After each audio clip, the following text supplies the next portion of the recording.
Brought to you in part by Sushi Market Sprouts on 7th in Santa Cruz and Kaito in the Capitol Mall Food Court. Treat yourself to the finest Japanese cuisine you'll find anywhere with fresh sushi to go and delicious ramen dinners. Sushi Market Sprouts and Kaito. Yum!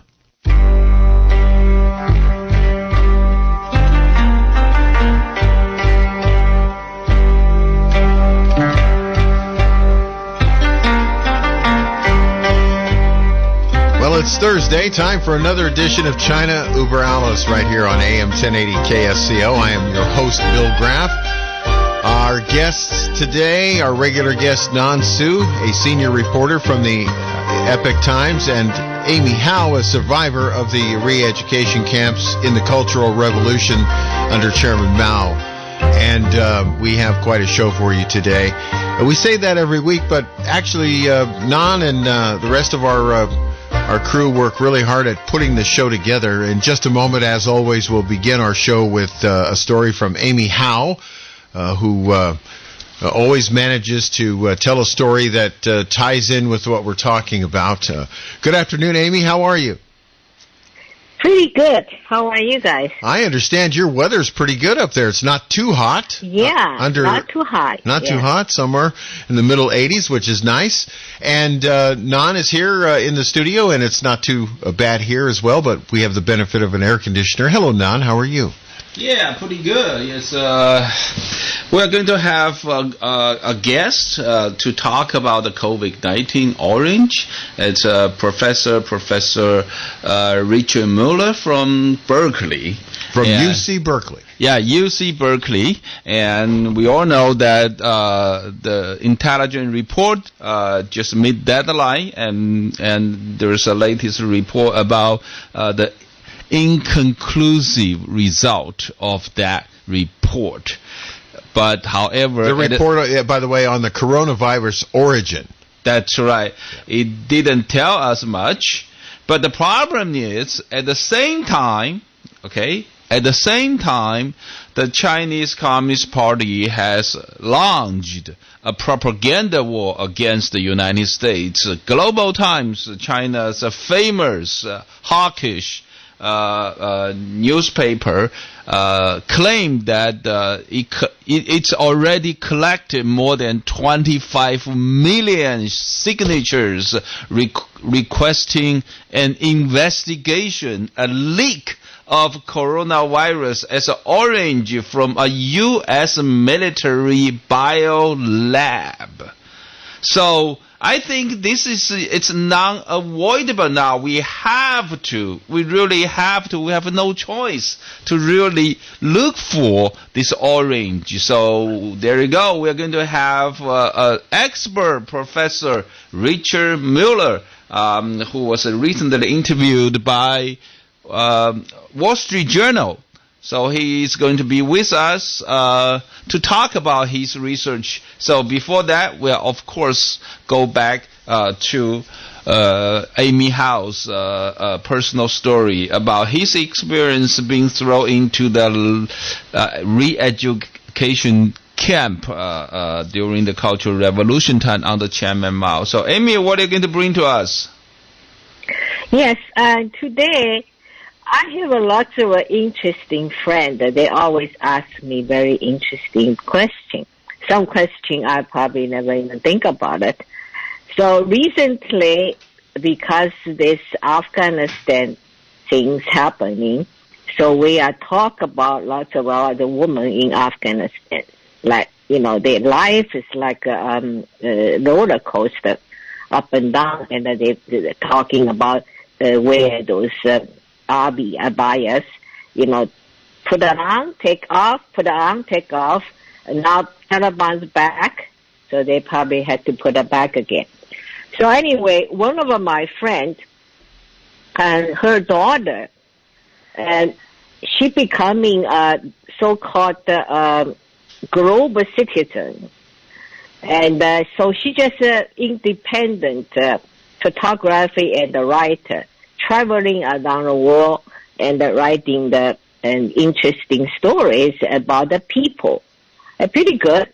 So she went to Afghanistan for 4 times. and around about the story, about 3 Afghan women's stories. Very interesting. So they recommend a book to me. I read it. And so they asked me the question, actually, and this writer and her daughter asked me, said, you living in U.S., you are in China during the CCP's control for 30 years, and they live in America almost 40 years. How did you survive under this CCP's control, still can keep your independent mind? I said, well, I never thought about that. I said, did I keep or not? I think pretty much. I come up here, lots of people say, oh, they didn't brainwash you that much. How can you still have your own thoughts, not like some people, they really been brainwashed. I say maybe 30 years is not too long. If longer, I probably will be really brainwashed. So I want to talk about a little bit of that.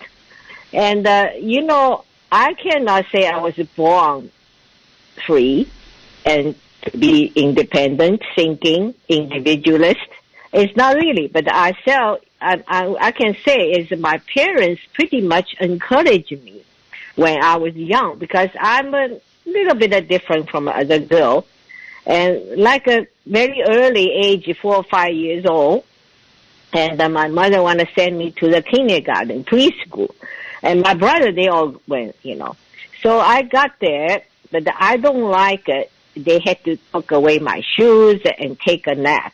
And also had to play the game. They teach all the little boys, girls. And so I don't like that much. So I just, one day they put me to take a nap. I said, I don't want to take a nap, but they took my shoes away. I just fell for the come out, the escape.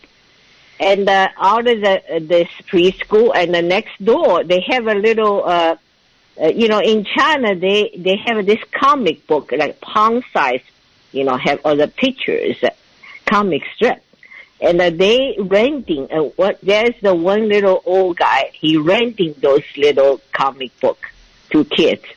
You can standing there or sitting nearby, he gave a little, those store, you can sit and read those things. So I don't know how to read. I was 4 or 5 years old, but I can't figure it out. Look at those pictures. So I really love it. I just sitting there. And then I constantly asked the old guy, I said, you know what time it is? And he doesn't have a watch. So he said, next door is a restaurant. I can't go look at the clock. And I said, well, you got to get back. 2:30 I have to go get back, because if otherwise I've been caught. So anyway, a couple of days later, I think one day I've been caught, and so they called my mother, say that, your daughter escaped barefoot and sitting next door that the comic strip stand, and to read there.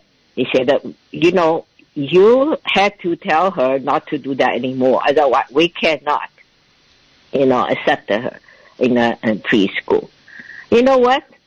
I thought that my mother was going to punish me and tell my father. And actually, she didn't tell my father, so they had a meeting with me. They asked me, say, you really don't like it. You just tell us the reason why you don't like it. I said, well, I don't like it because I don't want them to tell me what to do. And so my father said, even the right things they ask you to do, like take a nap. I said, not that. I don't think that. I just don't want it. I just don't like it. I said, please, just let me stay home. And so they agree with. I was so surprised they didn't punish me, so I just stay home. So my father said, now what you going to do? You don't play the game. And when you go to elementary school, you can't fit in. I said, well, I don't care. I play my own game. And I said, what you going to do? I said, I want to read. They said, you can read. I said, well, I can look at the pictures. So, so they say, okay, you like the comic strip, so we got something for you, so you can read it. So I just read it that, then I was gathering all the kids who were younger than me in my apartment complex, and we all come out to play like a afternoon. And so they all asked me what kind of game we're going to play. So I will make some game too. And they like it. Every time they just, I come out of it, even some kids bigger than me, older than me, but they still ask me, then they want me to tell the story. So I had to make up the story to tell them. Sometimes I don't have the time to make it. They're just waiting for me, and I don't have a story. So I don't know why right now I had to tell the story now. Every time, every week at least. And anyway, I'm talking about, so I have this, my parents led me to developing my independent thinking. But I get to the elementary school, and some teacher like me, some they don't, because I always ask a question. And I don't really take what they told me. So most of the time, people will say, especially your teacher, they know much better than you. How can you question that? I say, well, I know they know much better. That's how I want to question them. I want to know why. I don't want to know, just tell me what it is. I want to know why. And I have a question. Also, I wanted to find out myself. So the reason I read this girl or the book, one thing she said very, very good, inspired me. She said that for truth, he said that you had to seeking, and you not just believe what the people tell you. You had to seeking by yourself, and to verify and to find it.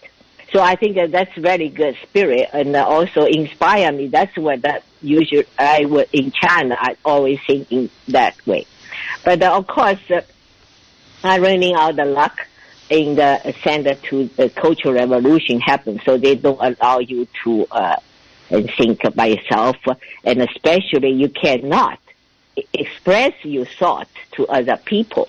So the only way you can express yourself is you wrote a diary.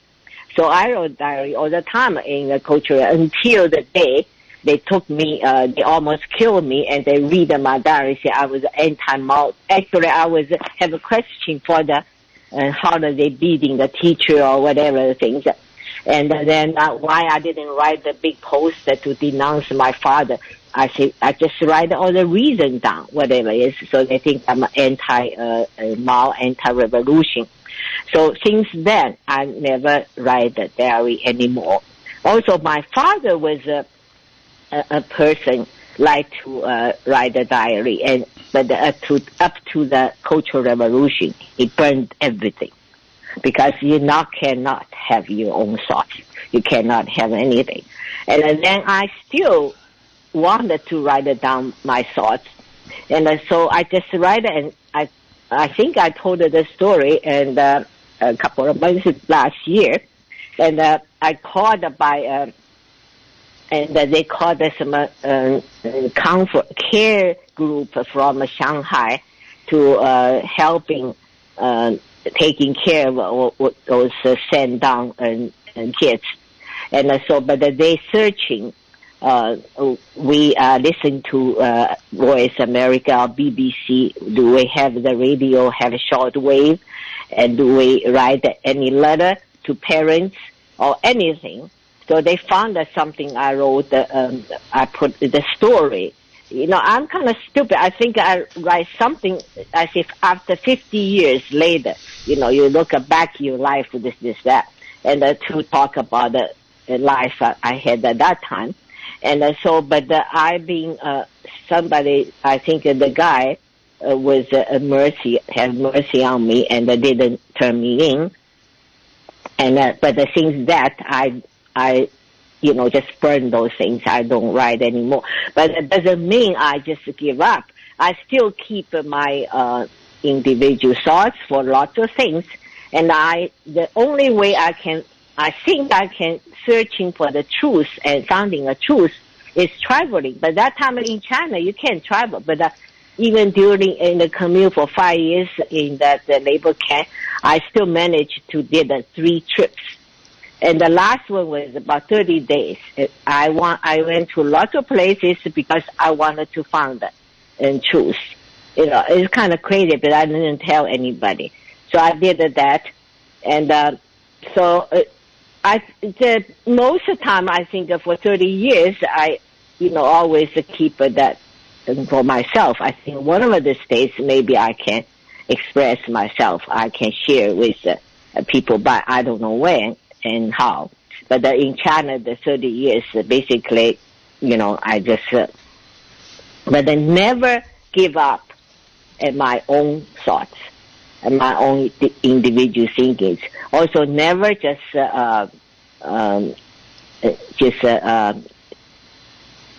let myself listen to something and believe something which was there's a lot of people, and they just say whatever and the propaganda said in China, you just follow that.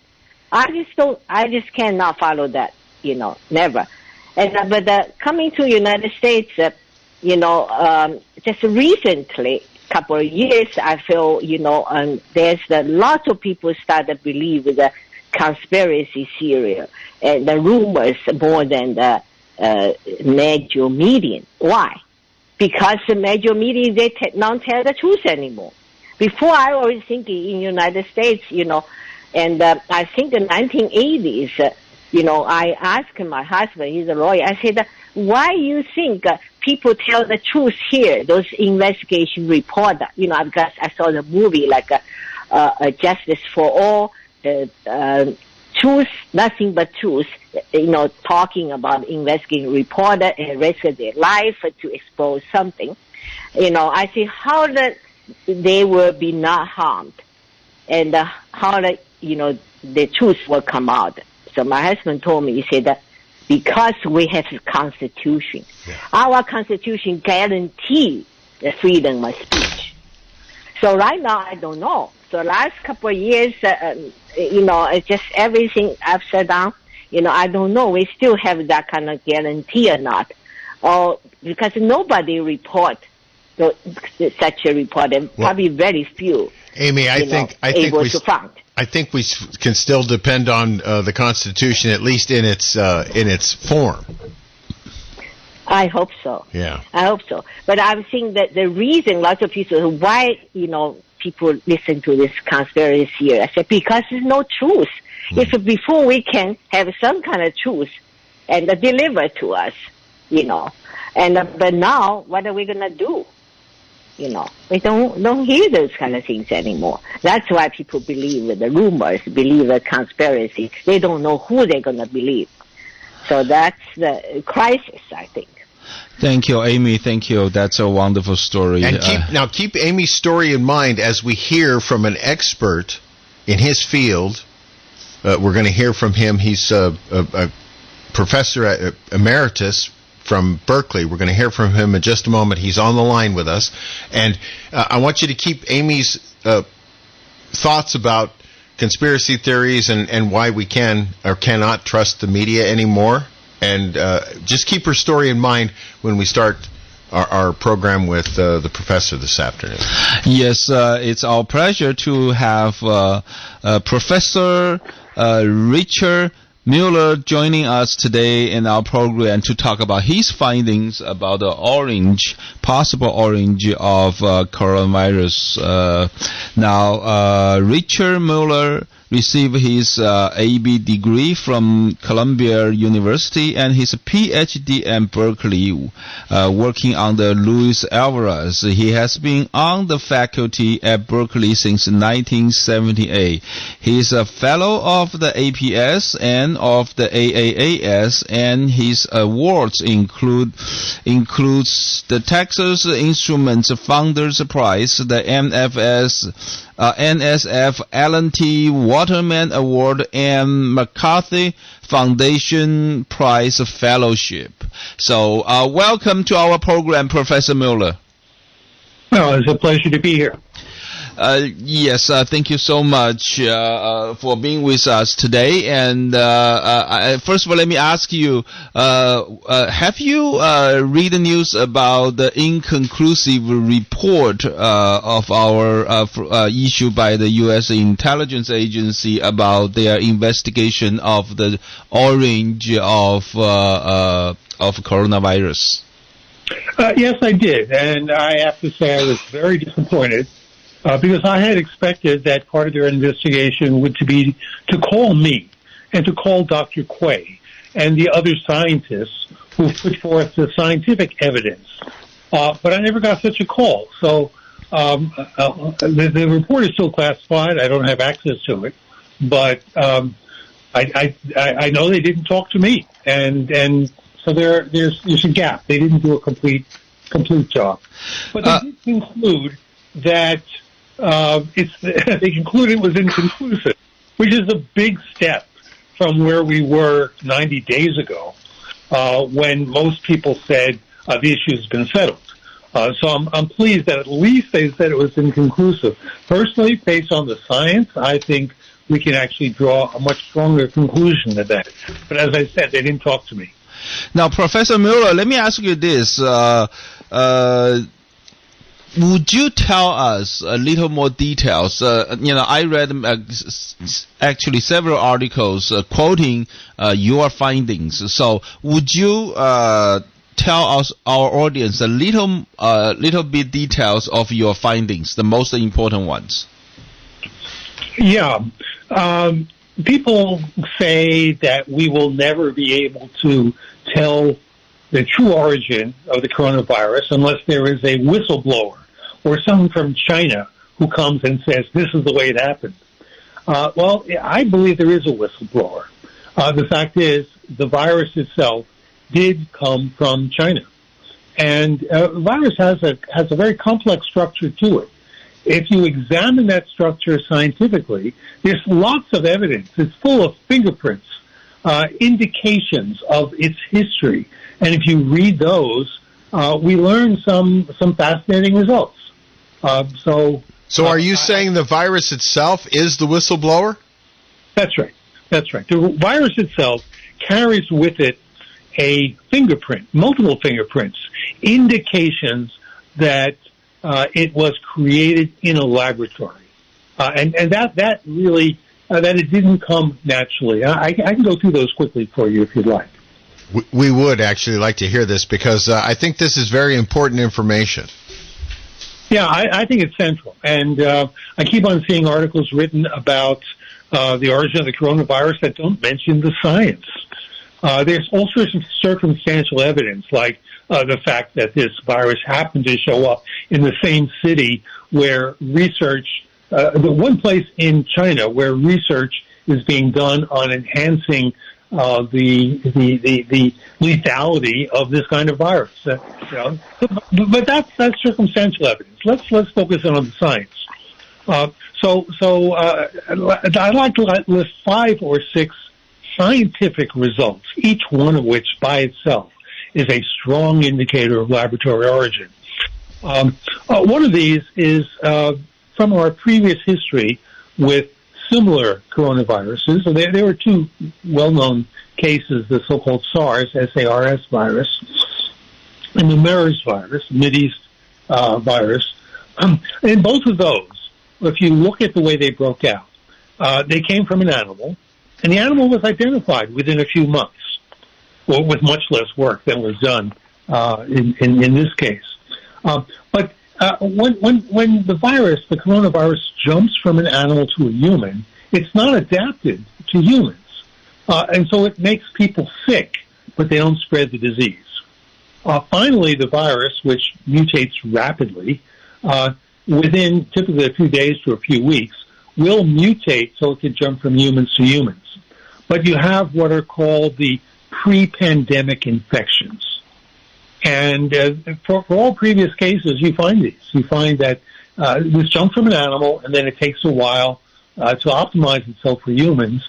But for the coronavirus, there were no such infections, no pre-pandemic infections. The hospital records in Wuhan were preserved, and I mean the scientific community, looked at 9,522 stored samples of people who showed flu-like symptoms prior to the outbreak of the disease. Not one of them was infected with the coronavirus. So that's unprecedented. We would have expected to find in the sample between 100 and 400 pre-infections. So this is extremely unusual, and it argues strongly against this having come as a jump from an animal to a human. But this is exactly what you would get if it had been created in the laboratory. Another point about this was once it appeared in humans, all the other previous viruses take a while to become optimized to humans. They were previously animal viruses, but they develop and they mutate. The reason it's so hard to stop a virus is because it can keep on mutating so quickly. We've seen the Delta mutation and the trouble it's causing, but a Delta mutation took a year to take place, whereas in the previous animal-originated ones, you get mutations taking place within a few days to weeks, or at most a month or two. You get all these mutations until it finally finds one that's really optimum for humans. In this case, no such mutations have been found. There are what are called clades. Clades are minor mutations that don't affect how dangerous it is, and we do see those. But we don't see the ones that optimize it. So because of this, there was a study done up in Seattle by a group of scientists, some of them at the University of Seattle. Tyler Starr and his collaborators did an amazingly difficult study. They took the coronavirus and they mutated it some more. They actually mutated the stem protein 3,804 times, small mutations, to make something that would be even more virulent. This was a test they did in which they then tested to see whether this thing was more effective in attaching to the so-called ACE2 receptor. And of those 3,804 tests, they found that only 0.5% actually made the virus worse. One of them was the famous mutation that took place in England about 9 months after it broke out. And one of the ones they found was the Delta variant, the one that's now making the virus spread more rapidly. But it was 99.5% perfected for humans. Now, that doesn't happen in a virus that suddenly jumps from an animal to a human. If anything, it's perfected for the animal, not for the human. It takes a while for that to happen.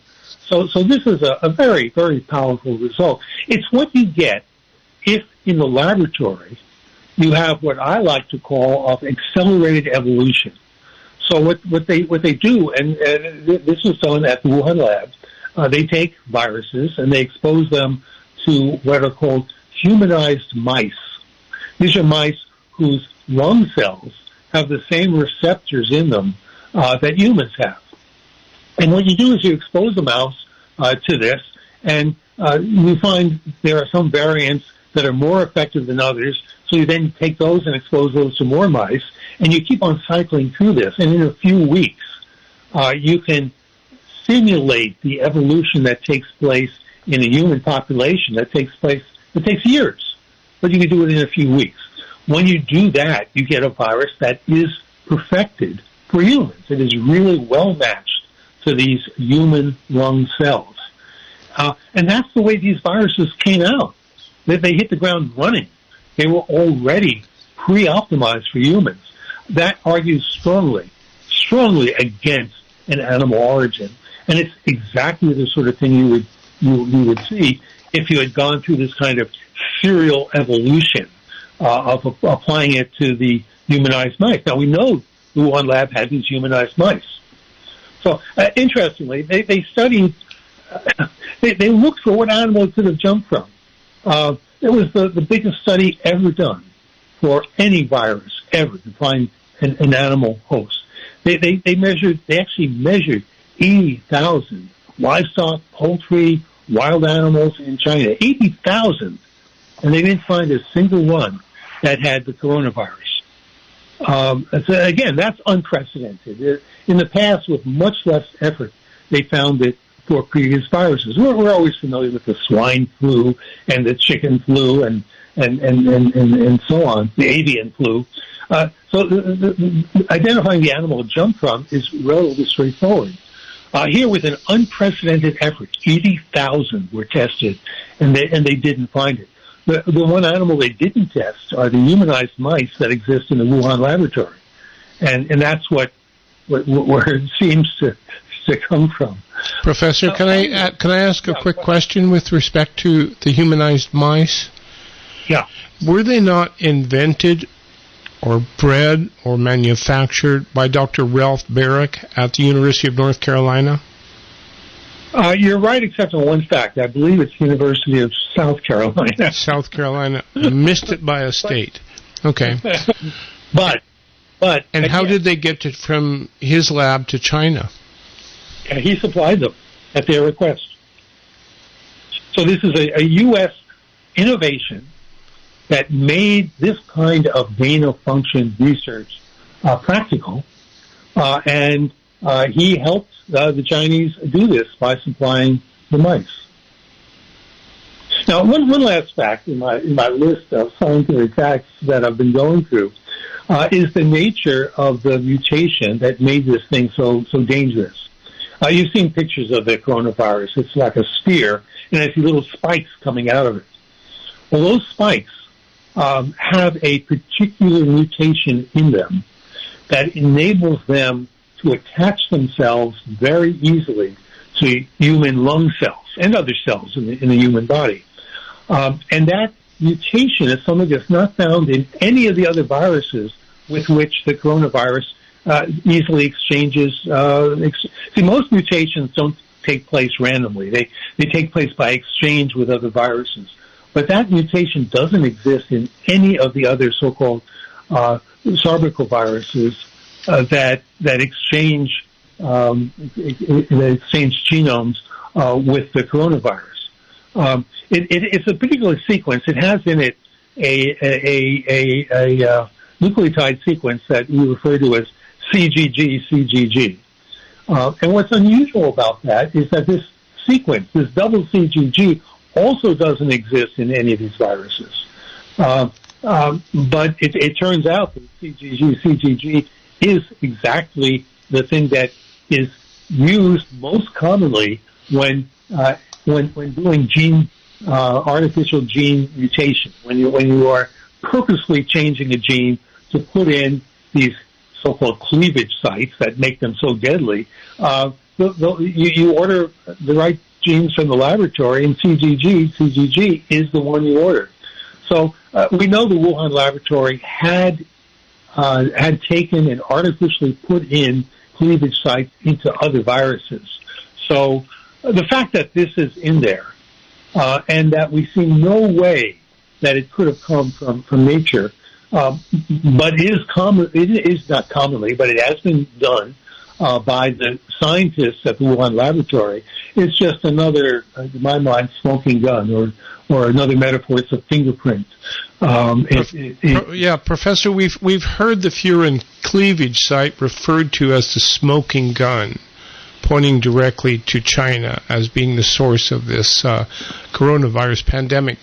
But we've also heard people talk about it as sort of like such an anomaly of nature that it would be equivalent to seeing somebody walking down the street with a poodle, a French poodle on a leash, only the poodle would have the head of a shark or a gorilla or something.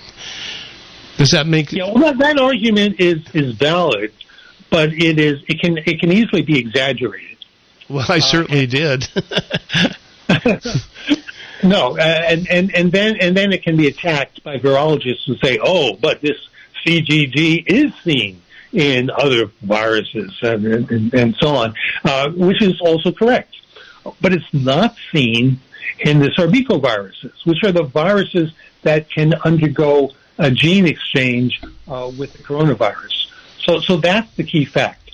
We can't say that this wouldn't happen 1 in a million, but we have a list of 5 or 6 things, each one of which could happen 1 in a million.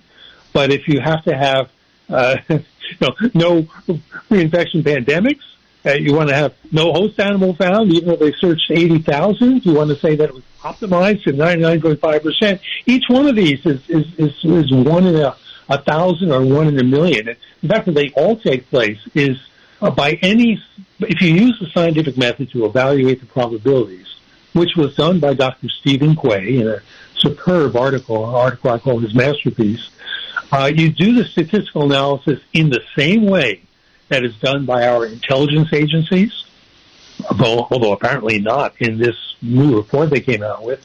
It's done by venture capitalists. It's done by the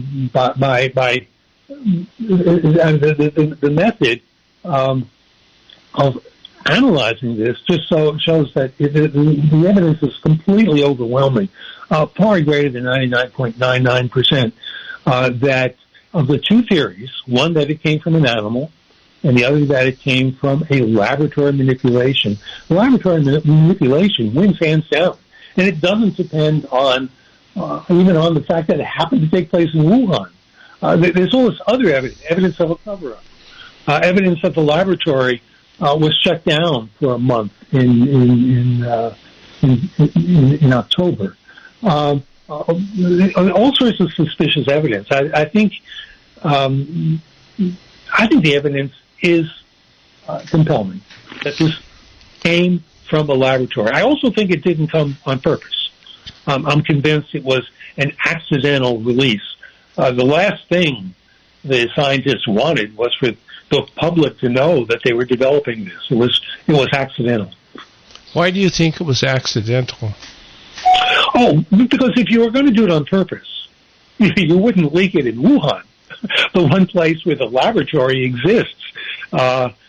If I were doing this in China and I said, let's let this loose on the world, it's a new kind of warfare. Previously, people have fought warfare with guns. What I want is my country, China, to be economically masterful. And so we're going to diminish the economies of all the other countries in the world by letting this virus free. Now, where shall I release it? Certainly not in Wuhan. Certainly not, a few kilometers from the laboratory where it was developed. I will sneak it into the United States and release it next to Fort Detrick, which is a place where previously biological warfare was being developed in the United States. If I release it there, all of the press in the world will know that it came from America, and nobody will even suspect us. So that's what they would have done if they were going to release it on purpose. So it was released by accident. Not surprising, given the fact that their safety levels at the Wuhan laboratory are far less perfect than had been advertised, and they had told us. How is this type of research condoned in the scientific community? Well, there's been a great discussion of this over the years, and there have been many people who are vehemently against it. Stephen Quay likes to say this kind of research gives an opportunity to virulent viruses to attack humans. The justification for it was that we can do it safely if we develop these things in the laboratory before they develop in nature. We can develop vaccines, we can study them, we know their behavior. And so it's better to understand these things scientifically before they take place in nature. Now, the problem with that argument is, one, the history of viruses escaping from laboratories is quite bad. There have been many cases, even smallpox. The last case of smallpox was from smallpox that was accidentally released from the laboratory.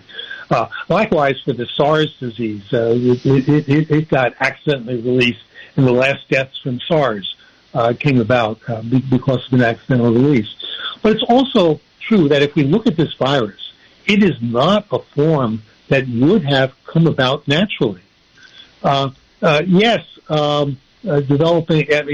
Getting this spike protein in there, getting the purine cleavage site in there, is not something that this virus would have happened naturally, because It doesn't exist in the related viruses.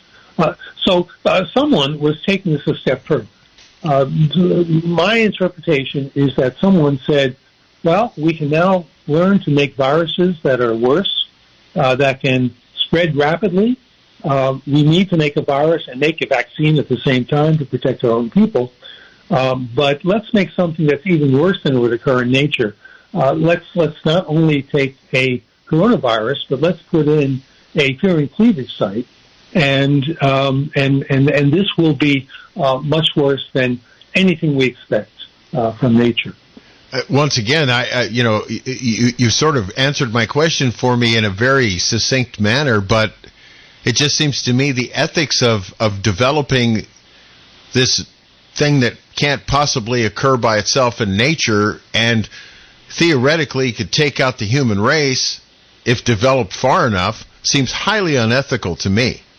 Absolutely. No. When people do research and what they call gain-of-function research, their goal was to create viruses that would happen in nature. This work created one that was not going to happen in nature, and that's in my mind evidence that this was intended as a weapon.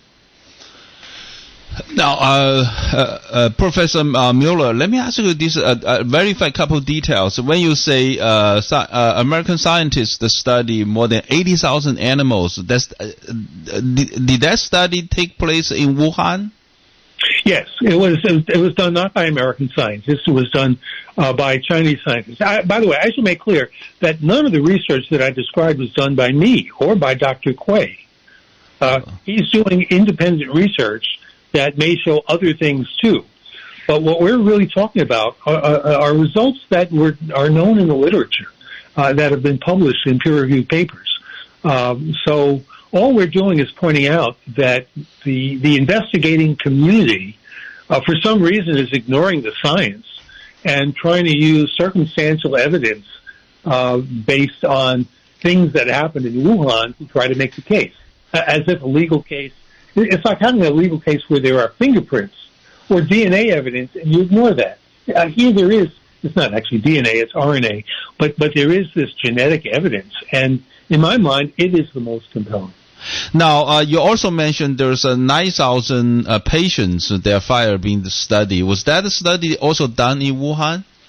Yes, it was. And to me, it convinces me that most of the scientists in Wuhan are not involved in this development. It's a small cadre, maybe an unhappy cadre. I have a suspicion that the people in the laboratory where this took place, which I'm convinced is the Wuhan Institute of Virology, that people in that laboratory have sent us hints that we should look at what they've done, because they don't like doing this kind of work.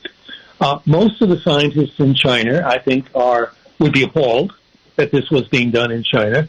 And there's a great deal, the first indication we had that this didn't come from the so-called wet market came from two Chinese scientists who published a paper in which they went to the market and they found there were no bats there. And they also pointed out that one of the virology laboratories, not the Wuhan Institute, but their CDC, was within 1,000 feet of that wet market. And so they wrote this paper saying, we should investigate to see whether this came from that laboratory. Well, their paper appeared online, and within a week, it disappeared. And they have disappeared. So we can't contact them.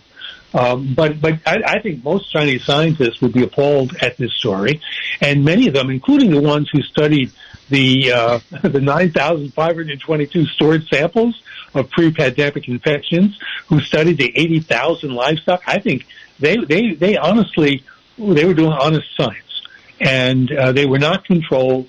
I mean, I don't know. I think China. The Chinese Communist Party, I think, is not very good at creating a conspiracy. We're much more practiced at that in the United States. But a conspiracy, they don't know how to do it because they never have to, because they control people's lives. Dr. Muller, we have one other person, Amy. Do you have a question for the professor? Yes. Thank you, Professor. I think you scientifically explained everything. No doubt about the origin of this virus is man-made. It's from China. But how do we can convince the world? Like this report come out just conclusive, not conclusive. And how do we convince the whole world to recognize that it's scientifically or politically? Right now they want a report from the intelligence service, right? Not from a scientist. So right. I think it's different, yeah. No, it's the science. You have to use the science. The science is thing is universal, which everybody in every country agrees on. And this scientific case is solid. We have to demand, maybe in the United Nations, that Chinese scientists address these scientific issues and give us answers. Now, they're not capable of doing that. So they will simply refuse to do so. They'll say it's an insult to China. But the world cannot accept that. And I think in the future, we need to have utter transparency of all biological laboratories, including those in China and the United States, so that something like this cannot happen again. And that kind of transparency is the goal, to make sure this doesn't happen again. And that has to be an international agreement, but can only happen with real pressure on China. And we can put pressure on China if the world agrees. I mean, China, as you know, has enormous holdings, things they've purchased and bought and owned, the Communist Party owns in the United States. And one of those things, Professor, I would like to ask you about, and what is the reaction of your fellow colleagues at the University of California, Berkeley, to your standing up and pointing the finger? How are your associates? What are they saying about you? Well, at one point I asked an associate, someone in virology, if he would help me with this. I can understand the biology papers, but we'd like to have a real expert. I finally found Dr. Stephen Quay to do that. But at the University of California, I asked several people, but one of them was rather candid with me.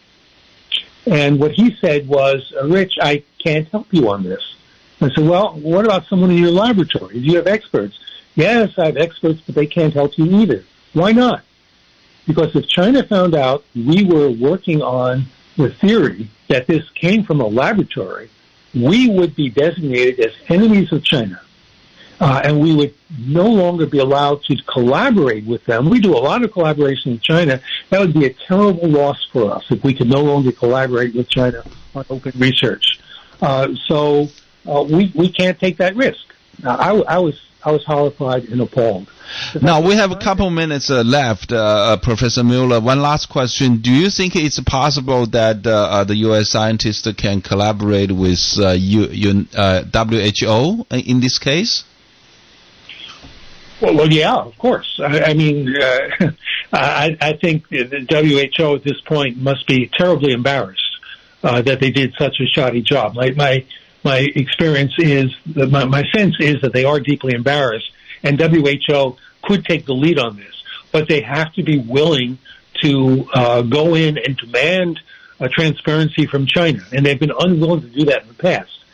Politicians are hesitant. I believe that the Biden administration in the United States, when they canceled the committee in the Department of State that I had been working in, when they closed that committee down, their argument was, we have a lot of things we want to accomplish in China.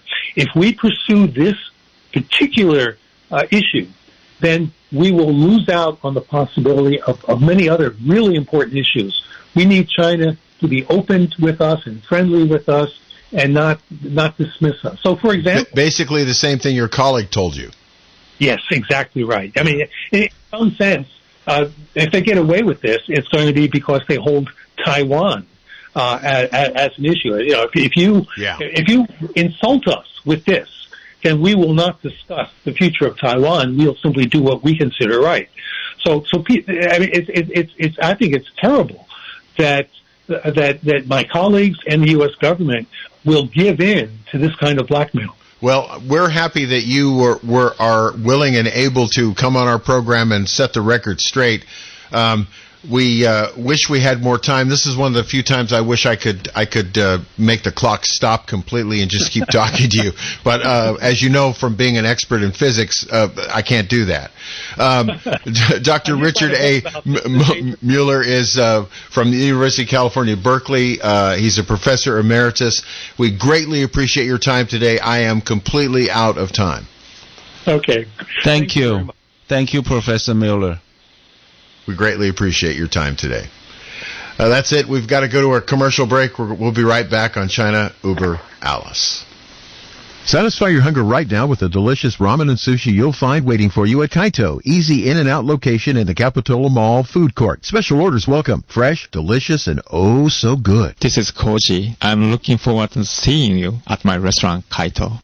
It's summer in Santa Cruz, and Ace Hardware is here for you. You know our stores at 849 Almar Avenue and 1214 Soquel Avenue. Now check out our big new store at 201 Front Street. All the brands you love, Weber, Traeger, Big Green Egg, Steel Outdoor Power, gas, battery, or electric, and service and repair for steel tools. We'll even fix your window screens.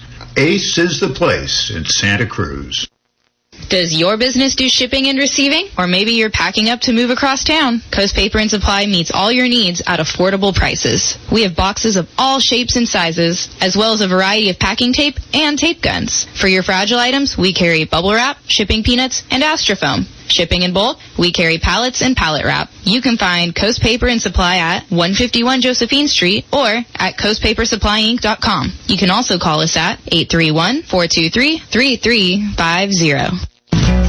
Cypress Coast Fence, Cypress Coast Fence, Cypress Coast Fence. I'm Kevin Donovan, the owner of Cypress Coast Fence, Monterey Bay Area's premier fence company. And I'm Katie Donovan, Kevin's sister. I'm one of the project coordinators. I'll help you choose the best fence for your needs, and I'll be with you for every step of the project. We work with local suppliers and employ quality craftsmen to build the right fence to secure, protect, or privatize your property. We've been in business for 15 years and have been voted Best Fence Company for 7 years running. Give us a call for your no-obligation consultation at 831-783-1500 or on the web at cypresscoastfence.com. We don't just build fences, we make good neighbors. Deer fence, wood fence, livestock chain link, bottom fence, iron fence. Cypress Coast Fence, Cypress Coast Fence. Cammie Corvin is the executive producer for the Think Local First radio show. Join Cammie each Saturday from 2 to 4 as she hosts what is going on in our community for local businesses and local issues. Think Local First is brought to you by Bruno's Barn Grill in Scotts Valley, Togo's in Scotts Valley, Capitola and Watsonville, Tremonti Italian Restaurant in Santa Cruz, and Kissed by an Angel. Think Local First every Saturday on AM 1080 or KSCO.com. This is KSCO Santa Cruz. Breaking news this hour from townhall.com. I'm Keith Peters. President Biden paid tribute to the 12 U.S. service members who lost their lives today in Afghanistan during an address to the nation. These American service members who gave their lives, it's an overused word, but it's totally appropriate here, were heroes. Heroes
On Highway 17 is moving pretty well so far. Traffic on Highway 9 is slow in both directions between Boulder Creek and Brookdale. Traffic on southbound Highway 1 is slow in the Live Oak and Soquel areas and down near Carmel as well.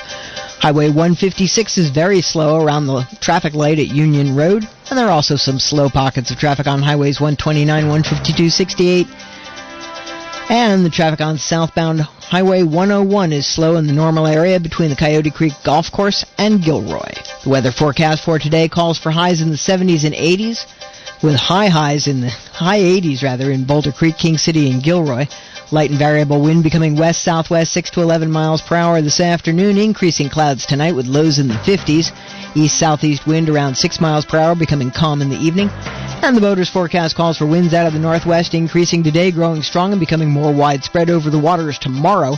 These winds will have the potential to generate steep waves and produce hazardous seas, particularly for smaller vessels. Wave periods are expected to be around 8 to 10 seconds, with a lighter, longer period southerly swell embedded within that. The time now is 6 minutes after 3 p.m., and that means it's time for the second hour of China Uber Alles with Amy Howe, Nan Su, and Bill Graff. China Uber Alice is brought to you in part by Sushi Market Sprouts on 7th in Santa Cruz and Kaito in the Capitola Mall Food Court. Treat yourself to the finest Japanese cuisine you'll find anywhere with fresh sushi to go and delicious ramen dinners. Sushi Market Sprouts and Kaito. Yum!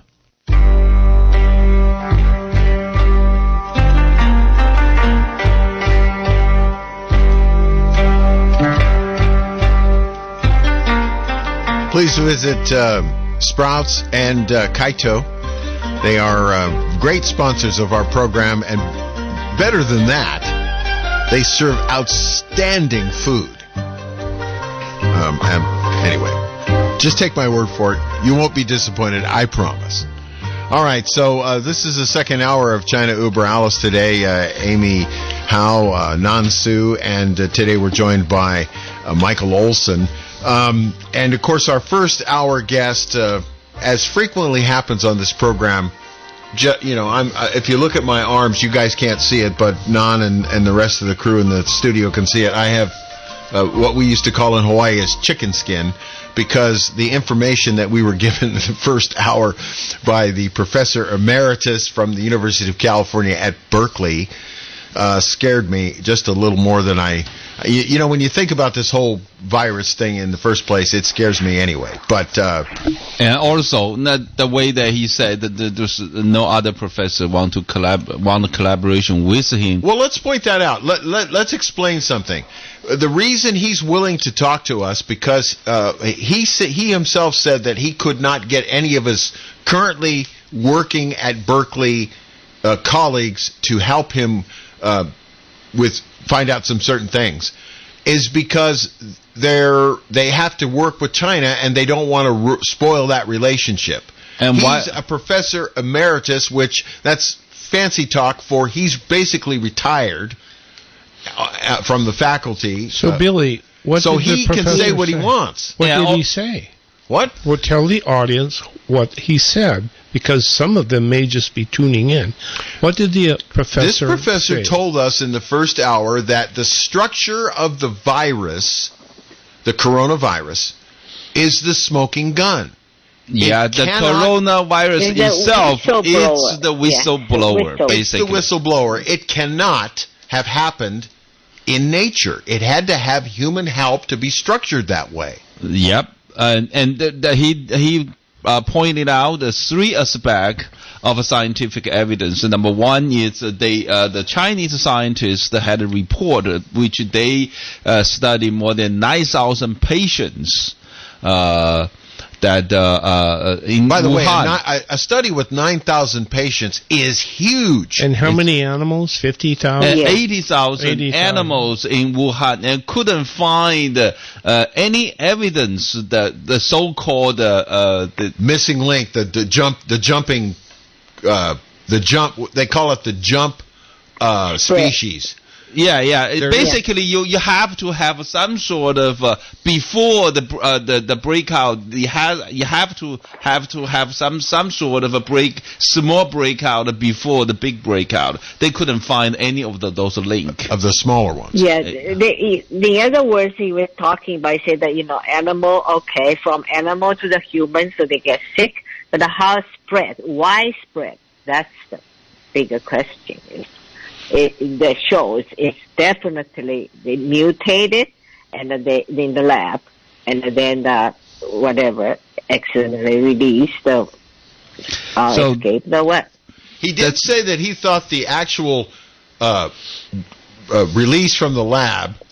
He believes it was an accident. He believes it was an accident. accident. They're not ready for But why at the same time the Chinese government denied that's a leak from the lab? And also they are right now in China. There's a movement. The China's hawkish media, Global Time already claim it collected more than 25 million signatures that request the U.S. to conduct an investigation of a leak of coronavirus from a U.S. military lab. Okay, so that you referred to that right before we brought the professor on. Propaganda. It's a propaganda. It's a propaganda. Yeah. So they deny their own leak and they point the finger to the United States.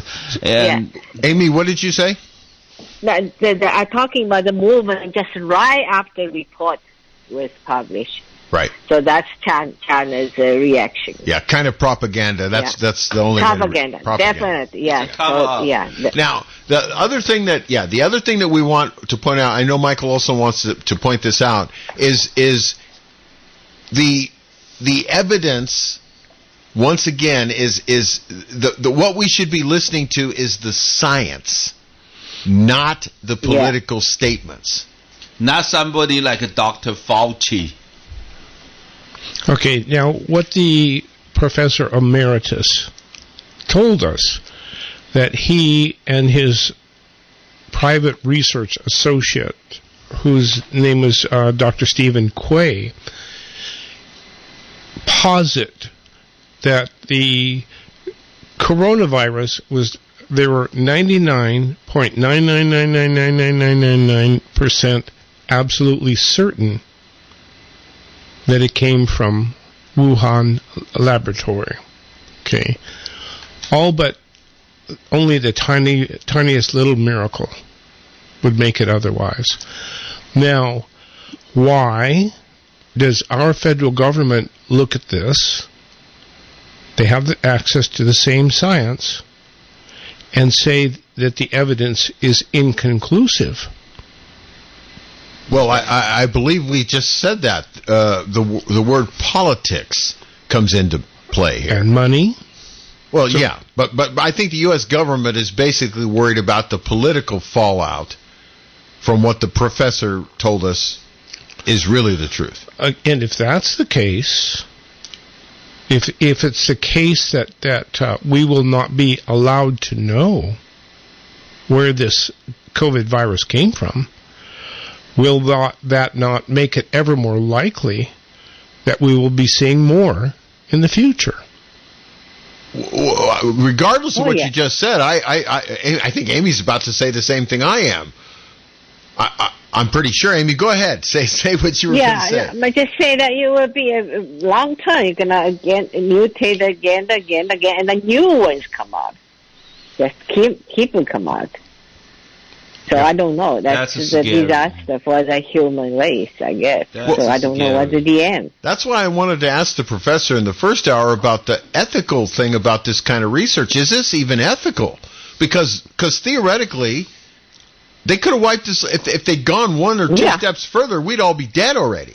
Well, you know, when right. When the research first came to light that we were doing gain-of-function research on coronaviruses, in a number of laboratories throughout the United States, but most particularly in that of Dr. Ralph Barrick and the University of North or South Carolina, 300 scientists signed a letter to the president and saying, you gotta stop this.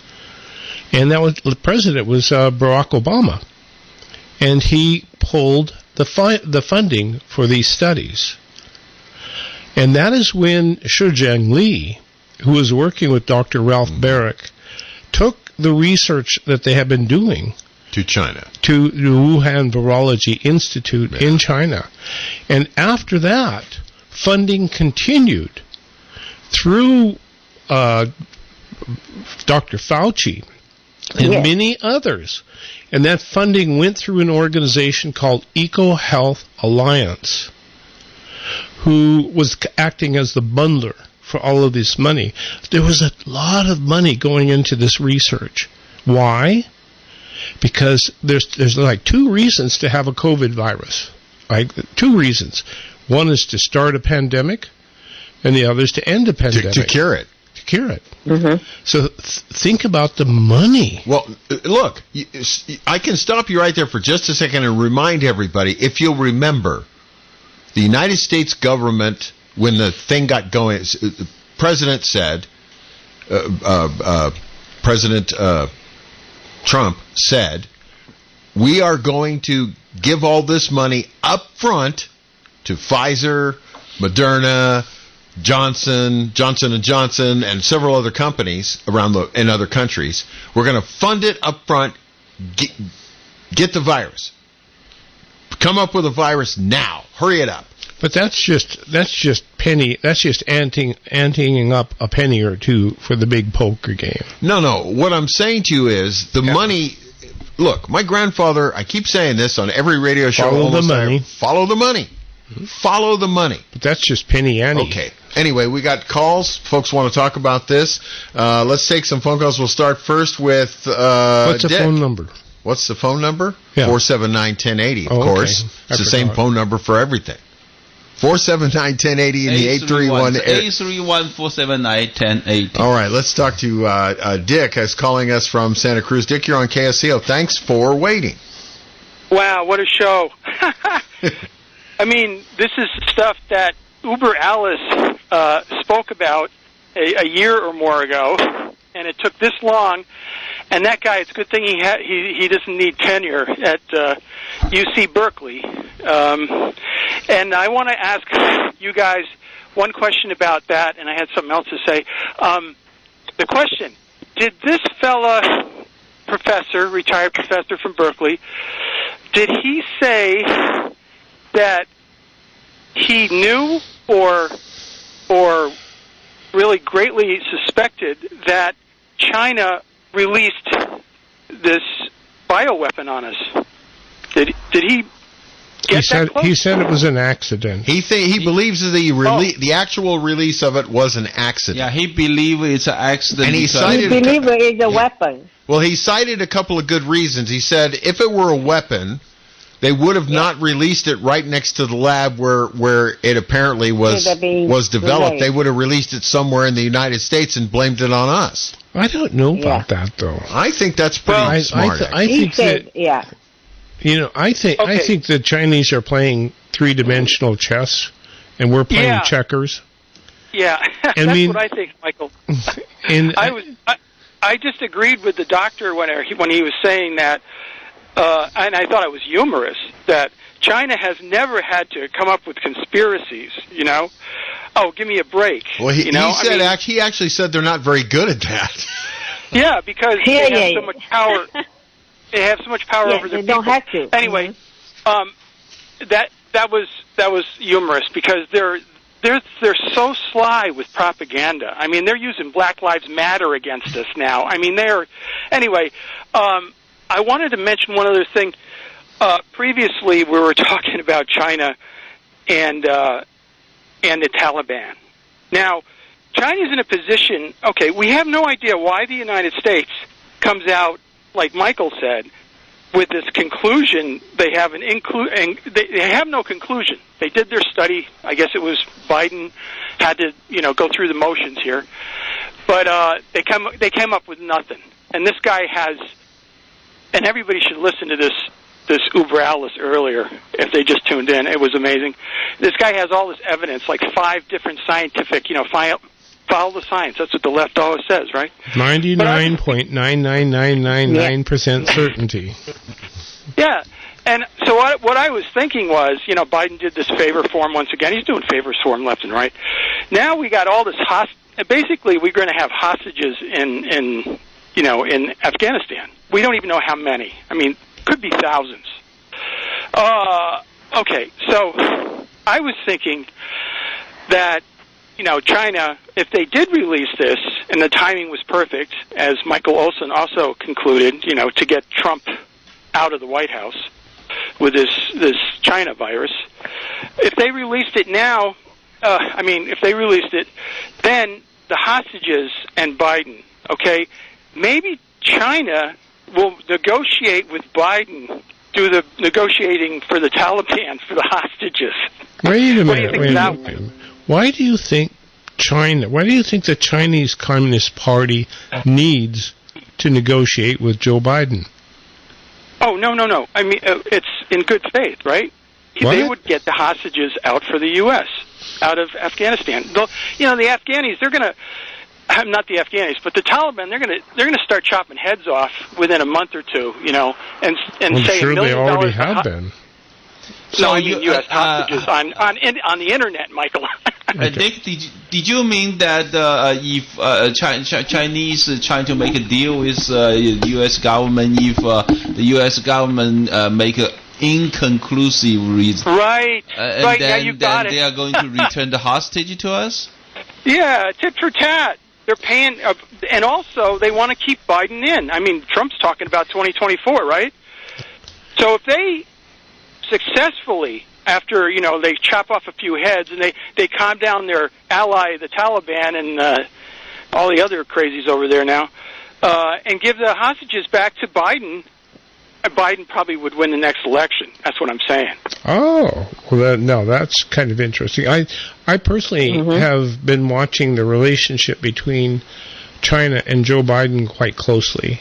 Just in the last 2 weeks, I think what I've seen was Joe Biden forgiving and letting some Chinese spies go free without any kind of persecution at all. Yeah.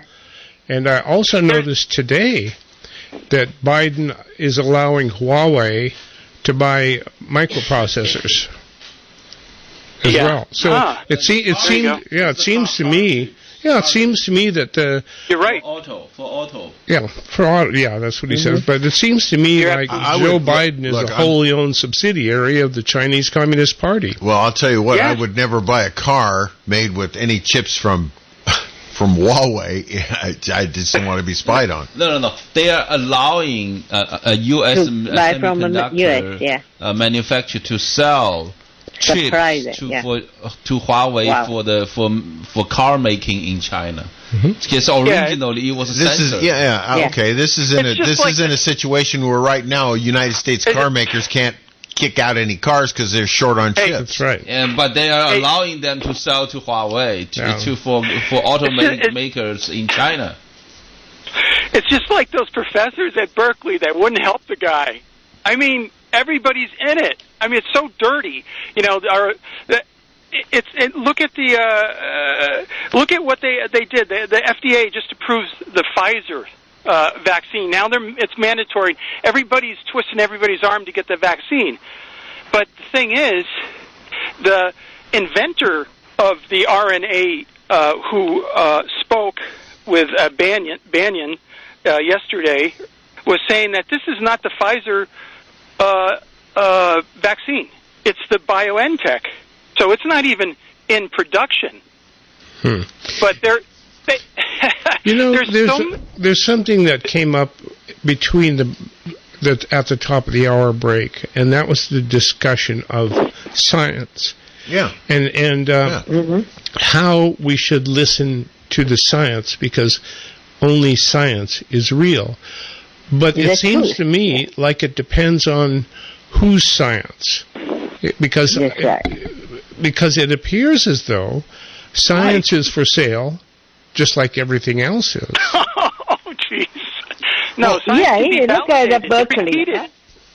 Well, no, that makes perfect sense. Go ahead, Amy. They're still working there. I mean, the professor is still work for is Berkeley as a professor. He is retired. I'm wondering about that. Retired. Okay. He's professor and that guy, emeritus. Yeah, that guy in North Carolina probably won't have a job very long if they really, if Tucker Carlson interviews him. I mean, I think I saw something about that in North Carolina doing the first gain of function stuff and giving it to China a long time ago. They can bury anything. Yeah. It's just incredible. Mike, science can be repeated. Science can be validated. So everything that professor just said should be able to be validated over and over again by other honest scientists. Well, there you go. There you go. Which leads me back to the point that which science do you believe here? The honest ones or the dishonest ones? And how do you know which is which? You made mention of Dr. Ralph Baric. A long time ago when this stuff started happening, I worked with a guy named Jakob Appelbaum, and we did a artificial intelligence search of the Chinese internet, finding out where this stuff is coming from. And we're able to trace it back to Dr. Ralph Baric's office. And the reason was because Shizheng Li, the Batwoman of Wuhan, worked with him there. And this is a case when 300 U.S. scientists wrote Barack Obama a letter saying that we have to stop this gain-of-function research. And Barack Obama pulled the money, took it away. Yeah, but they have a shell company. That was the shell company they used. Well, it wasn't a shell company. It was a nonprofit called EcoHealth Alliance. But what happened was that when Obama pulled the funding, Shizheng Li took all the research and moved it to Wuhan Virology Institute in Wuhan. Okay. And along with that went the humanized mice. Yeah. From Ralph Baric invented. Okay, so they just moved everything over there. Now, the funding continued through this organization called EcoHealth Alliance. So people like Dr. Ralph Fauci, Dr. Fauci, and others, including the University of California, Davis, were funding this research. And the money went through this organization called EcoHealth Alliance. Right. Yeah. Okay. Yeah. And it was we essentially were funding this gain of function research and the Wuhan Virology Institute. Yeah, through we got around the law by going to an NGO, third party, which they're doing right now all the time. They get around things. They're getting every manufacturer now to put the heel on everybody that doesn't want to get the shot for good reasons too. I mean, look at the people in the healthcare and the NIH and the CDC. The numbers and the are WHO and the they're not getting the shot. What is that? I'm sorry. There's just so much here. There's actually so much here that I would ask the fella. Okay, so the gain of function. Okay, who's going to save you when you make this wicked bioweapon? Oh, wait a minute. The vaccine. Oh, that's right. We can get everybody to take the vaccine. But wait a minute. The vaccine is wearing off and ruining people's immune system. That's okay. That means we can make another vaccine, right? But it's the perfect business. It is the perfect business. But Michael, genocide. It might be genocide. Well, that's what I said before. I said, look, a few more steps in the Wuhan lab, and this thing gets accidentally released, and we're all dead because they can't stop it. Anyway, Dicka, we appreciate the call. Thanks. We got some other folks who want to talk. Bye-bye. All right, let's. Who else is up? This ought to be an interesting call. This is Colonel Terry. Hi, ladies and gentlemen. Can you hear me? Yes, we can. Excellent program, Bill. Just stupendously excellent. Your guest was superb. He's 1,000% correct. I wanted to share the additional perspective. Some years ago, I worked on strategic planning analysis and forthcoming future threat study groups in the Pentagon. And one of the threats we looked at was the entire Chinese Communist Party, the Chinese Communist government, etc. The resources, its lack of ethics, up and down. And would you explain that lack of ethics? Oh, there was no code of ethics that their military attests to, or that their government officials take as an oath, for becoming a government official like we do here, and the rest of the world does pretty much. There was commitment to the Communist Party, and to the hierarchy. More importantly, they were clearly promulgating that their folks approach anything as fair game to destroy any perceived or prospective enemy of the Chinese Communist Party, especially the United States, Western Europe, democracies, so on. But on the point of scientific research, so we identified this fractionized research they had ongoing, and of course the threat they were to steal, like they continued to do, steal everything from microchip technology to biological technology and convert it to warfare. And that's there's no doubt that the analysis your Berkeley Professor Emeritus described, I think, is totally accurate, and it's more than supported by what I saw in reports from. I met with people from China who were working as our spies in China, for example, monitoring their technology as well as the behavior psychologically and bureaucratically and institutionally of their leadership at the highest levels. They'd absolutely be prepared to put the rest of the world at risk to be the only country or hierarchy. And again, like the Soviets, they only cared about their top leadership, the nomenclatura of surviving. So they'd be prepared to sacrifice their own citizens and the rest of us on the planet with such things as an uncurable virus, or one that keeps mutating to be more and more incurable. Except they would hope they would have, not hope, they plan to have the only antidote or vaccine. So you're saying this is already on the books? Absolutely. It's consistent with the scenario I just described that I recall 20 years ago formulating that Red China might do in the Pentagon. What do you think, Colonel Terry? Do you think it was an accidental release or a purposeful release? I think it was a combination of both, not to equivocate. But that is an equivocation. Well, their biological warfare facility is also in Wuhan. Their biological... It's one story up in the same building. Right. And perhaps spread out elsewhere. And as the professor from Berkeley Emeritus said, it was unethical, globally recognized as unethical for researchers to research that development and to basically come up with a new RMNA virus that is outside nature, that wouldn't have occurred in nature. And it wouldn't. And now we see the Delta variant may be one that would not have replicated or mutated in nature, left alone. And wait a minute. They say that the Delta the variant replicated in humans in India, if I'm not mistaken. Well, that could also be the factor of the communicable disease patterns in India. But be as it may, Bill, it started with China being, as the Berkeley professor said, unethical, dishonorable. Right. That's why I asked the question. Because look, if you're a scientist and you're a reputable scientist, you operate under a certain set of ethical rules. I mean, all scientists operate that way. Even the guys who designed the nuclear weapons that we now know exist around the world were highly suspect about what they were doing at the time. If you read the, but they did it. They did it. And if your ethics is totally focused on total domination, if that is what your ethical foundation is, if the only thing that matters to you is winning at all costs, what are the ethics? Okay, well, there is that argument, unfortunately.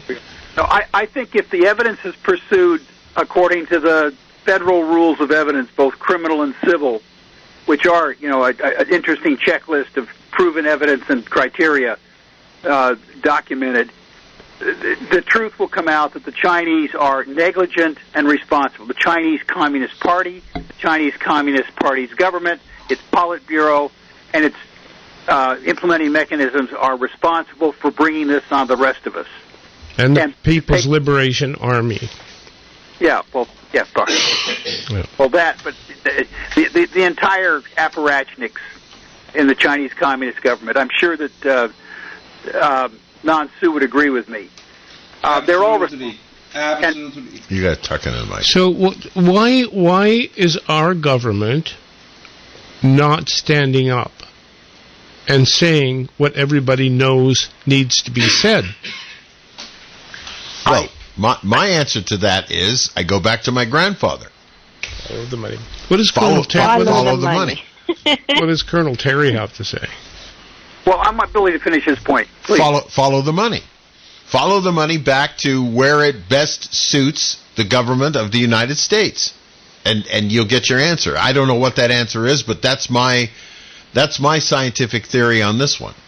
Well, it's not just money; it's also the fear of diplomatic and other repercussions, and trying to negotiate other things removed from this with China that are important to us, and being intimidated and blackmailed.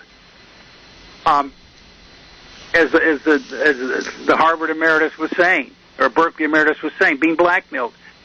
And we've got to stand up. The world has to stand up for truth and justice and rational thinking.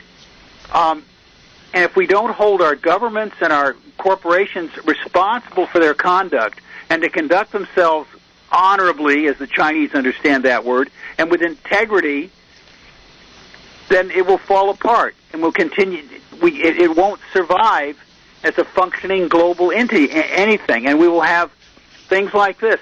Chinese Communist Party and its government should be held accountable for the negligence or the intentional risk-taking they've inflicted on the rest of the world. Nobody is going to hold them accountable, Colonel Terry. I think they can be held accountable. There's a case in Missouri that's starting to pull up the evidence. In federal court in Missouri, people have brought, there's lots of disclosures that could still come out, as the Emeritus professor made reference to. So I think if pursued with competence, honesty, and determination, Billy, the truth can be disclosed and China can be held accountable. Well, look, Terry, I sincerely hope you're correct. Amy? No, I just to ask it, Colonel Terry. So you think we cannot convince WHO for the same? The virus? No, WHO is too bribed, as all institutions populated by third world staffs are, to be blunt and honest. That's right. China control them, border them. Well, in some cases, that's demonstrated. So we have to do it independent of WHO because they will not be all honest. They will have been bribed by the Chinese or intimidated by them. Well, who's going to be honest? The U.S. federal court system, the world court. If our government was going to be honest, wouldn't they tell us what's really going on instead of hiding it under this inconclusiveness business?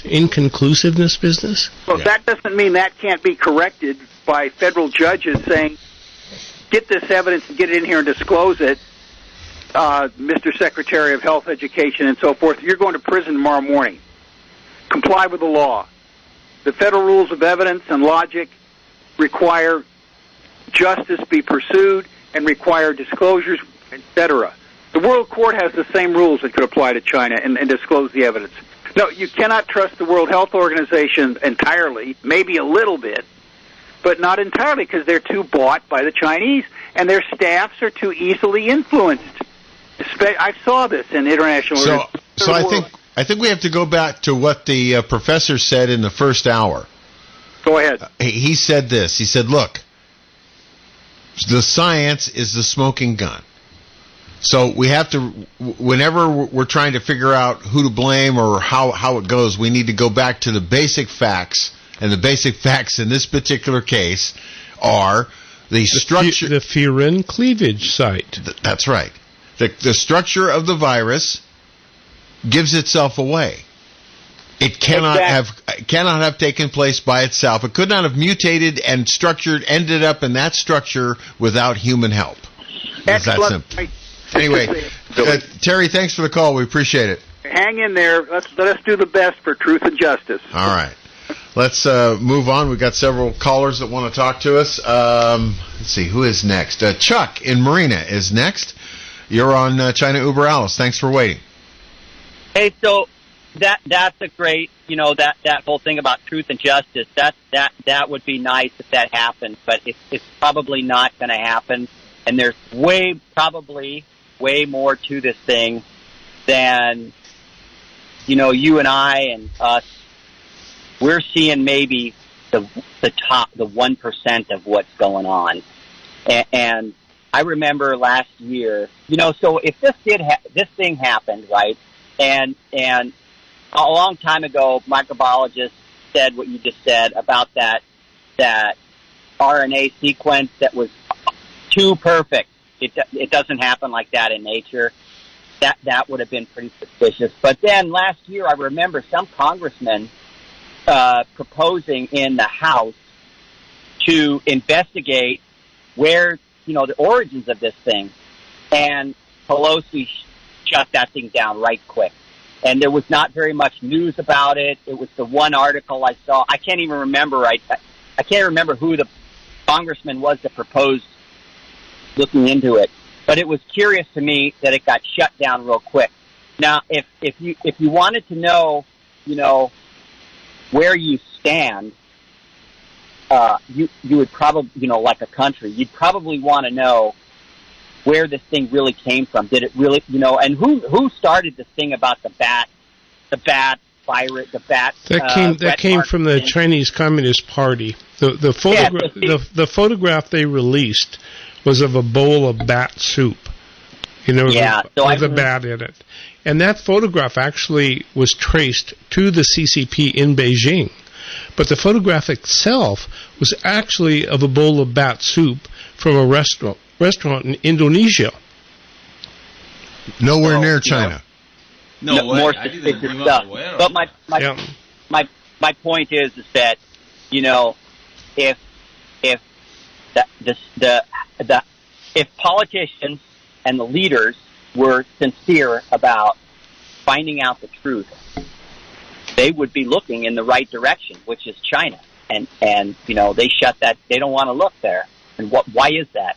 And also, too, why would Fauci say in 2017, I think, he said we're going to have a pandemic, or he made some public He did. He said we were going to have a pandemic in 2017. He said we were going to have one, and we did. Awfully curious, isn't it? Well, if you follow all the evidence, not so much. It seems like it all fits like a fairly well-made puzzle. Why would he say that? What prompted him to say that? Other than I'm just guessing. I mean, somebody should have asked him. Are you just guessing, or something? Yeah, tell us 2 years ahead of time, please. Anyway, I don't. Yeah, think the only one who asked Fauci anything was Dr. Rand Paul. And I don't know if you had a chance to see that interview. Yeah. That was something else. With the mask thing, the two masks and the mask theater. Yeah. I saw that one. But, yeah, Rand Paul asked, he's the country bumpkin doctor. And yep. I trust him way more than I do Fauci. I heard a reference to Fauci. He's like a squirrel crossing the street,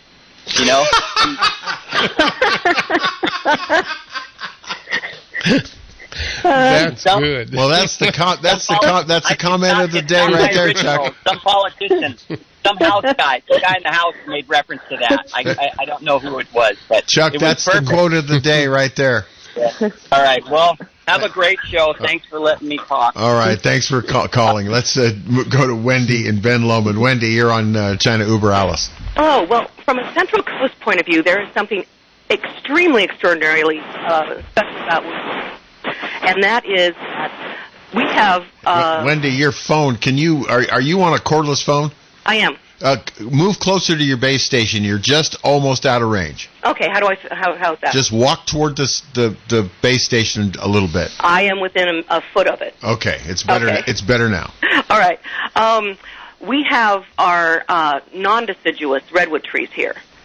Now, we thought that the deciduous redwood tree was extinct until they found one last forest of it, which is right outside of Wuhan, of the deciduous dawn redwood. Yeah, the dawn redwoods, yeah. That is a 500 million-year-old tree. Now, if it has really weird ways of dealing with climate change, like, making all the people leak more water, we have bats in trees. I'm just putting it out there. It's an exceptional place because of that forest. Oh, because of the dawn redwood forest in Wuhan. Yep. In Hubei province. It was lost until after World War II. They thought that they were extinct. Mm-hmm. Yep. So it's a very, very odd thing in Wuhan, and it connects with bats. So I just want to, it might be treason, but not the kind we think. All right. Well, we appreciate the thought. Thank you. Thanks All for right. calling. Bye-bye. Well, there you go. I guess maybe we should study nature a little more. But, I find it fascinating that this professor, by the way, I've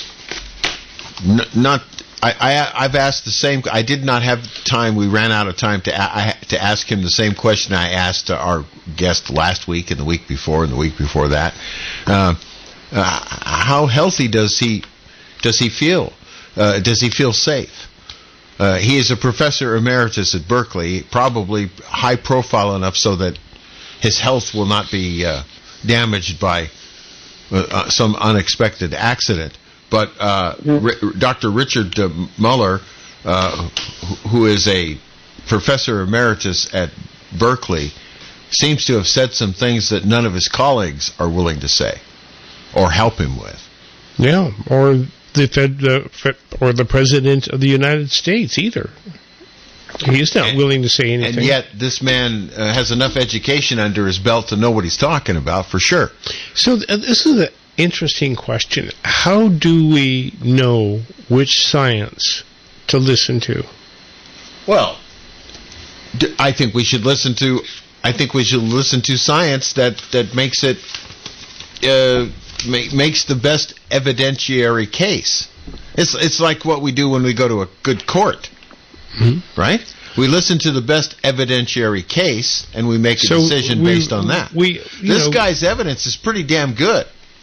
Yeah, and he's confirmed that with his associates, but his associates are not going to talk. Not to public, not in public, no. Well, the one guy will. The one guy who helped him with the research will.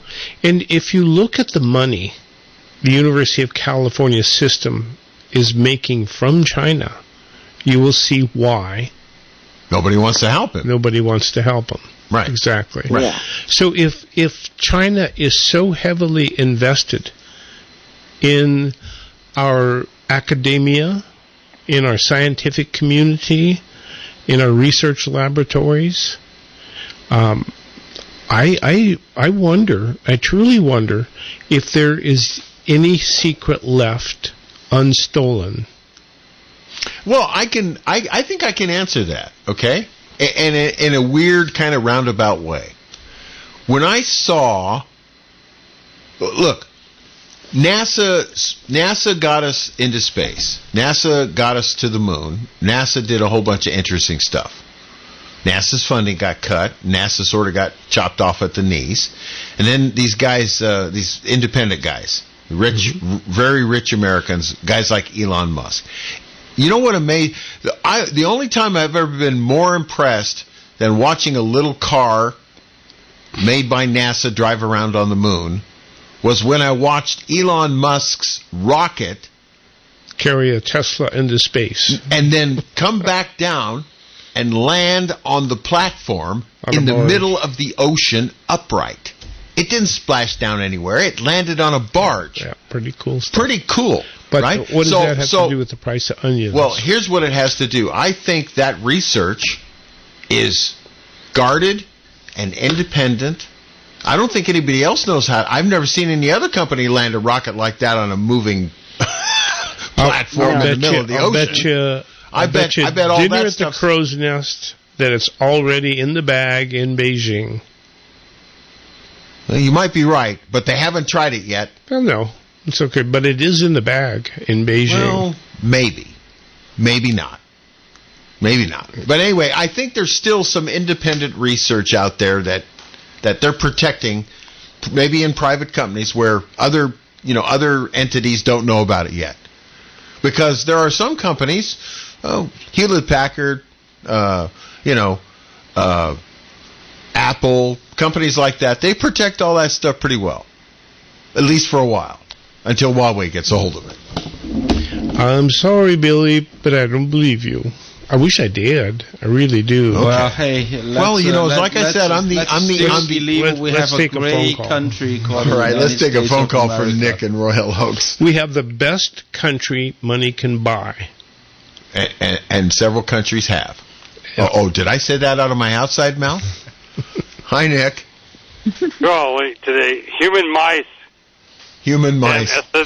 Humanized mice. Not human mice, humanized mice. They have lungs like human beings. And trained. That is just. And then conceived this guy, that he would, his way of releasing him would be right in front of one of our labs, and the how that goes is it's just it's traceable. And it's all to the human mice, but it's known to be worked on in China, and then they bring it over here and release it at the thing is just the Communist Party. I don't know. It's just who can not guess that? Yeah. But I'm fairly dumb about humanized mice. Well, see, they have to have. Look, they don't want to test this stuff on human beings, so they develop a mouse with lung tissue that's basically human in its form, enough so that the virus can be tested. That's why they developed these Nobel Prize-winning mice. Purebred just for this. I mean, I'm certain people. I'd be up in arms just over the testing. They had goat testing in Santa Cruz at the time when. Yeah, that's right. When the animal rights movement was the strongest in Santa Cruz, and it was right under their nose. Oh, and they knew about it, and they hooted and hollered because I was in the middle of that one. How things became to mingle is. Thank you. I'm going to be listening in. All right. Thanks, Nick. Well, thank you. Well, one thing I do want to make a comment. When the Americans are so naive, we believe with the technology and investment from the Western world going to China will change the Chinese Communist Party and will change the China.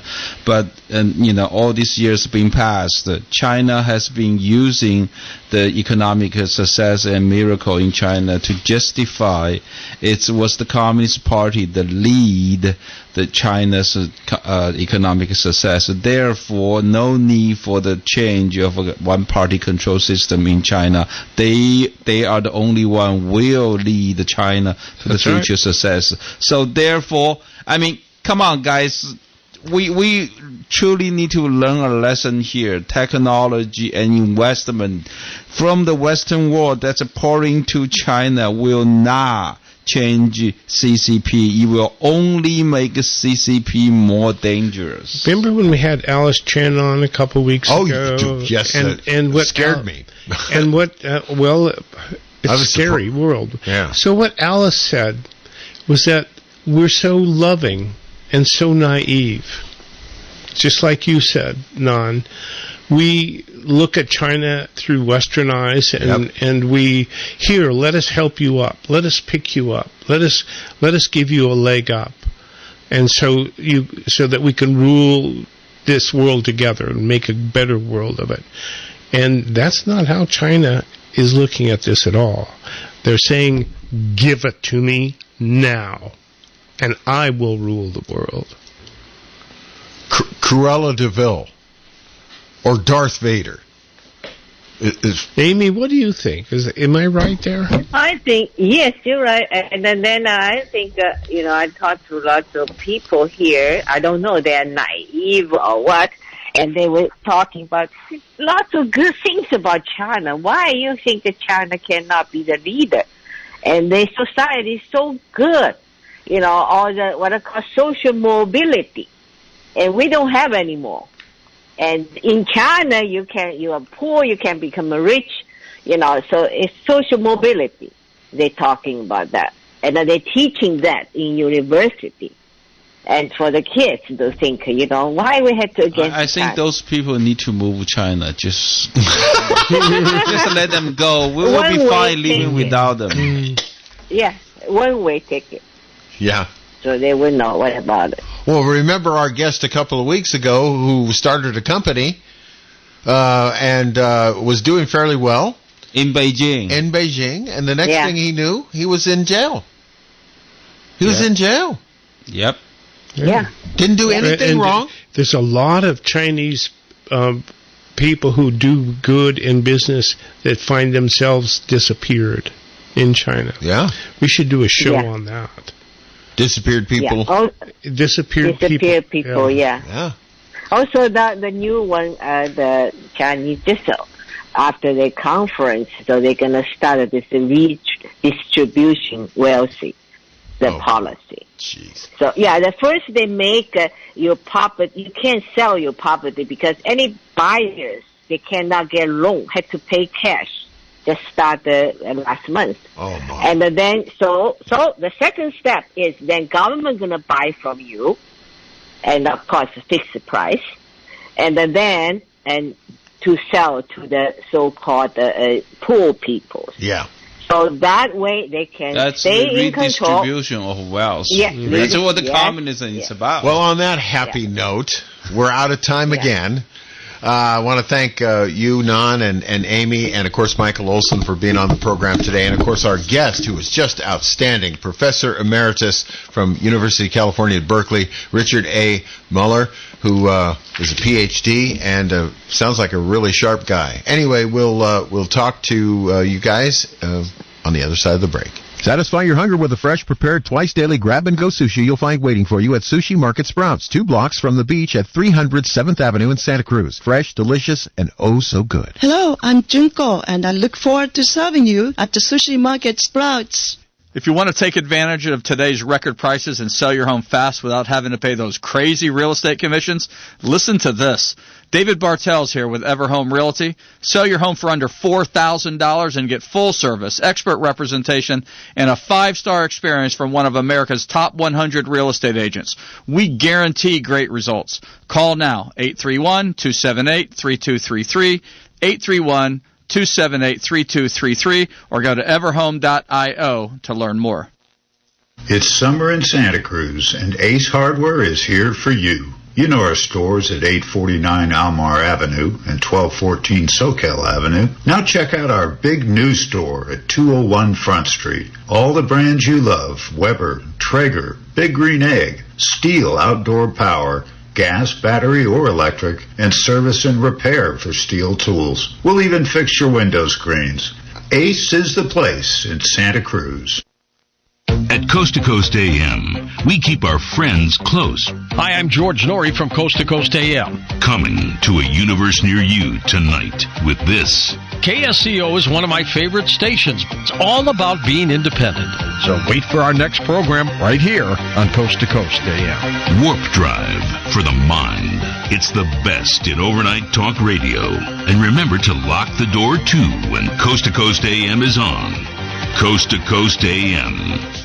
I love this song! I love nachos. Loving everything? You might be buzzed. You know what I'd love? A ride when it's time to head out. If you see a buzz warning sign, call for a ride when it's time to go home. Buzz driving is drunk driving. A message from NHTSA and the Ad Council. Well, that's our program for today. Amy House started it off with her story, and as the second hour came around, we heard that the story, once again, has come back to dovetail nicely with the show itself. We appreciate your checking in with us this week, Amy. And we also want to thank Nan Su from the Epic Times, and, of course, Michael Olson, who always asks some great questions that I think of after the show's over with, but he thought of them before I always do. Before I do, he thinks of the questions first. So we want to thank all of you folks for listening to China Uber Alice. We appreciate it.